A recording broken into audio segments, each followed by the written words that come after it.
Hello and welcome to the WhyKnox podcast brought to you by Visit Knoxville. My name is Jody Collins of Feral Giant and I'll be your host on this journey. What we'll be doing is interviewing different folks around Knoxville that make Knoxville the great place it is to live. We'll have staples that you see around town all the time, but we'll also have some lesser known folks, people behind the scenes that make this a great city. Be sure to subscribe, rate, and review this podcast. And if you'd like to share the podcast on social media, be sure to tag us at Visit Knoxville and use the hashtag WhyKnox. Without much further ado, here's the episode. My name is David Harman. My job title is, owner, founder of Native Maps. Bon vivant, bon vivant of Native Maps. Yep. Where are you originally from? Dallas, Texas. And were you there pretty much your entire life, or did you move away at certain points? Yep. I was born and raised in Dallas, Texas. That's actually where our business got its start. And I went to college there, undergrad, and then moved to Knoxville for grad school in 2012. In 2012. Mm-hmm. Okay. And you went to UT? Yep. Yeah, I went to UT for an MFA in painting. Okay. What did your parents do for a living? That's a good question. My dad he's in human resources for a paper company. Okay. No joke. And he's been doing that for, I think, over 30 years. Good Lord. Which paper company? It's called Olmsted Kirk Paper Company, and it's just kind of a small distributor. Okay. That's just been around for a really long time in Dallas. Okay. And your mom? Oh, she was a librarian. She just retired, but she was a high school librarian. Nice. Yeah. What got you into creating posters? Really, I'm a map maker, but and a poster maker, but my interest wasn't really in those things necessarily. I just really loved my city and my hometown, Dallas, and the map sort of came out of a interest in the city, and I sort of grew up in the suburbs, on the outskirts of the city, and always on the highways, going across town. Never really like getting to know the city itself. Right. And what got me into map making really was I moved into downtown area after undergrad, started to get to know the city, and it was like a totally different place. Like I grew up there, but I had no idea how many cool spots there were, coffee shops, like used CD stores, taco stands, like all this stuff that you just essentials. Yeah, essential. The things when you're living there, right? Not necessarily the things you find or stumble across when you're living outside of the city. So, the map was sort of an extension of my getting to know Dallas and sort of my love for this city. My interest in the neighborhoods and the history and really the people in the city. So, okay. And Dallas was your first poster. Yep. What was your second poster? I believe that must have been Knoxville. Oh, okay. No, I'm sorry. No. When we started, so we had the Dallas poster, and then we started Native Maps and decided to expand that concept to other cities, and we did a group of larger cities first. Okay. So we launched Native Maps with, I think, 6 cities total, and it was kind of like Manhattan, Brooklyn, LA, Boston, Chicago. Okay. Bigger cities. And then after we launched it, the next city was Knoxville, because I had to do that because we lived here. Okay. I was going to say, so was Native Maps formally launched in Knoxville, or was it even though you did your first map in Dallas, was it kind of formally established here? Yep. We formally launched in Knoxville, I think in 2014. Okay. Yeah. What did you do before this? Before the MFA? So I guess I've never really had a super traditional job, but okay. I went to undergrad, and I took a couple years after that to kind of have a studio in Dallas, which is kind of when I moved into the heart of the city. And I just had a kind of a cheap studio space in an old warehouse building in Dallas. And I was basically trying to make it as an artist for a couple years and sort of build out my portfolio so I could apply to grad school. Right. And so as I was painting, the map was sort of a healthy distraction or side project that I worked on with my friends. But what was your original question? What did you do before this? Before that, yeah. So I was doing that for 2 years in Dallas, painting, doing shows. I was doing art installation as a side job in museums and galleries around town. And then after that, I applied to grad school in Knoxville and got in. So before this, really, I was in grad school. What made you choose, I gotta be very careful here. What made you choose UTOK to go for your MFA? I honestly, I chose UT because there were a couple professors that I really liked here that I was looking forward to working with, but mostly they offered me a full ride and an assistantship. And so I was able to teach, which I was interested in doing while I was in grad school. And, my biggest goal going to art school, like grad school for art, was to not pay for grad school, because I knew my chances of making a living and having, I just didn't want to have a ton of student loans and be teaching at like community colleges. So I was just trying to be as safe as possible. But UT was like a perfect mix of free ride, which I had gotten offers other places too. But I guess it was really the professors and the program that pushed it over the edge. And we're currently sitting in your studio in 4th and Gill. Mm-hmm. What is there? I don't want to say a reason, but is there something that brought you to this studio or this side of town? I live close by, like a couple minutes north of here, up central, and I wanted some place close. And really, I just asked around a lot when I was looking for a studio. We had the business out of our house for a while, and then I was looking for a studio space.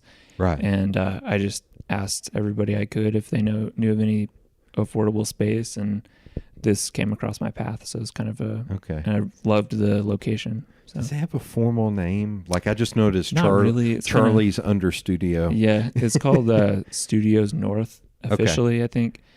But when I moved in, it was very quiet. Just a couple artists that mostly worked nights and weekends. But now it's a little more active. But. Yeah, I noticed. I went and walked around Mighty Mud and noticed in their secondary building that there are people that work in there that make jewelry and stuff. Like it's not just pottery anymore. That's cool. I need to check that out. It's the one because they've got the main one in the old body shop, muffler, whatever. Lusk Auto Body. And then they've got the one across the street. Yeah, I know what you're talking about. And that's the one. They both have studio spaces in them, but that one seemed to have more different studio spaces. Cool. What are... did you meet your missus in Dallas, or is she from here? Okay. We met technically in Rome. In Rome? Yeah. Rome, Italy, or Rome, Georgia? Rome, Italy. We both went to the same undergrad, and we did a semester abroad, and I met her there. But we were both at undergrad in Dallas. Yeah. Was it a hard to get her to come to East Tennessee? No, she's from Nashville. Oh, so it was actually a move closer to her family. Nice. And really the other reason we moved here to UT was Knoxville. So we knew a couple people here who had lived here for a while, and they loved the city, and it was close to her folks, and it just seemed like a place where we could grow, and rather than a larger metropolitan city where that might kind of put a damper on small ventures like this business, Okay. or just a big priority for us is being able to, I don't know, live within our means and have freedom to do the things we want to do. Okay. Instead of having to live in a place with inflated expenses or higher rent, where we would have to potentially work more hours, more jobs, that kind of thing. So we knew kind of from the beginning that we weren't in industries to make like the most money in the world. So we just kind of set that priority to, make a living, but also have freedom. Okay. What is some of you or your all's favorite places to go around town? So there's so many good places. That's another reason I love Knoxville. I have a theory that like the best version of every type of like restaurant or food place is in Knoxville. Like whenever we go to another city, we're looking for the wild love of that city, the adobo of that city. Yeah, exactly. But our favorite places are, Wild Love is just down the street from us. I think they have the best espresso and croissants in the world, and we love that place. I don't know. I love Pretentious beer. Yeah. They're Matt and his team. They're super fun and they have really good beer. Alliance Brewery is probably my other favorite beer in town. Okay. I love Adobo. Having lived in Rome, it just like hits that sweet spot. Yeah. Where else in town? I mean, we love like the parks, like Imes. Sharps Ridge is really cool now. They're building out way more trails, and so we've enjoyed going over there. I know I'm forgetting. Oh, we just went to the new Ollie B. Yeah. And I love that place. It's like the best. Yeah. Best breakfast food. Where else? Oh, Good Golly Tamale. Yeah. Like best $5 lunch you could get in Knoxville. Just like simple, but it's so good. $5 for you, $10 for me. Yeah. I get two. I'm a big boy. I gotta get two of them things. Actually, they're so good. I want two of those. I want two different flavors. Yeah. Kind of mess with. Oh yeah. Totally. You mentioned parks, so you like going to Iams with the? Do you and the kiddos usually go out to the parks? Yes. Yeah. Definitely. Anything outside, like we just love. I don't know. We just went to the South Landing kind of stuff. Yeah. Man, there's so many good places. I love like back to food. Like I have to mention like Kaizen. Yeah. And Landing House. Like there's just Taco Taco is great. There's just so many good spots. Oh, my favorite taco shop, by the way, is La Herradura on Broadway. So good. Man, I know you love La Esperanza. Man, I am team La Esperanza, and I even went back to Nope, not on here. I'm team La Esperanza. This is a great debate. Maybe this will be a future episode. We'll duke it out later. Yeah. But yeah, so you all like to go into parks with the kiddos? Yes. Yeah. Totally. Trying to think of the other parks that we go to. I mean, the Suttrie's Landing is great. Yeah, Suttrie's Landing. It's just, there's so many good outdoor spaces. You can kind of hop around. Yeah. So I wouldn't say you're newer to town, but since you've just come in, what do you think? There's still been a ton of changes since you've gotten here. So what do you think of some of the changes around town? Oh, man. I really like where Knoxville is right now. Right. Like we moved in, our goal was to find the cheapest rent in Knoxville. And we moved into the cheapest place that we could find, which was a house in Oakwood. And the houses around us were like, some of them were literally falling down, like it was rougher. But there's been a lot of development, a lot of house flippers. I know people have different opinions of all that, but I really like where it's at, like at this moment. Okay. I don't really want to see it get much more inflated, much bigger. but I do like all of the development up Central has been great, which that was pretty deserted, Right. in 2012. So I feel like there's a really good core of the city. It's still affordable enough to where, young families, small businesses can still kind of take root here. Right. And then I like seeing the development starting out east, kind of down Magnolia. Yeah. I like that the city put, a lot of priority there. And I'm just enjoying seeing that, businesses pop up there too. So, right. So I don't know, development and city changes and growth that's always such a weird, you got to take the good with the bad kind of scenario. But I think for the most part, it's swinging in the good direction. Right. I think I really love that Knoxville's between these bigger cities like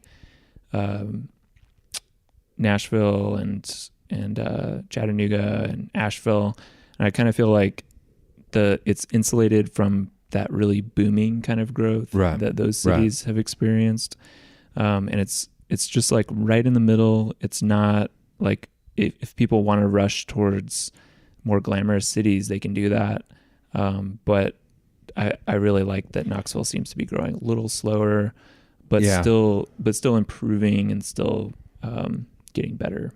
I say that in all positiveness of we grow and we improve, but it's at a slower pace, which is good. Yeah, because we don't want to blow up like a Nashville or an Asheville. Totally. I think slow drip growth is better because that means more small businesses are going to be anchored in the community. The rents aren't going to skyrocket and kick all of the creative people out. Some creative people might even be able to buy their own building like Adopo did. Yeah. So any instances where businesses can really get anchored, I think that's going to serve the life of the city much better than, fast skyrocket kind of growth. And before I forget, I saw slow drip growth open for the Melvins in '98. Oh, sweet. Injecting my dumb I said that jokes on purpose. So in that vein, what do you think the future holds for the city? I'm really excited about the new mayor. I got to meet her 2 days ago, and I really like her priorities on diversity, accessibility, just making sure everyone's accounted for and all the voices are heard. I think if we're growing, if we continue to grow like we have been, and we're seeing everyone represented and everyone supported while we're doing that, I feel like Knoxville's going to continue to be one of the best places to live. So yeah, I don't know. I'm excited. I don't know what else. I don't know what else I see specifically happening in the future, but I don't know. Some of the events like Big Ears, like that's super exciting to me. That's growing rapidly, and and also the Maker City stuff that I'm involved in. That's kind of getting bigger and getting a little bit more of a name regionally. So I love seeing Knoxville become sort of a name for creative pursuits like that. So where can folks find you and follow you online? You can find me at our website is nativemaps.us, and you can find us on Instagram at nativemaps. Thank you. Yeah, thank you.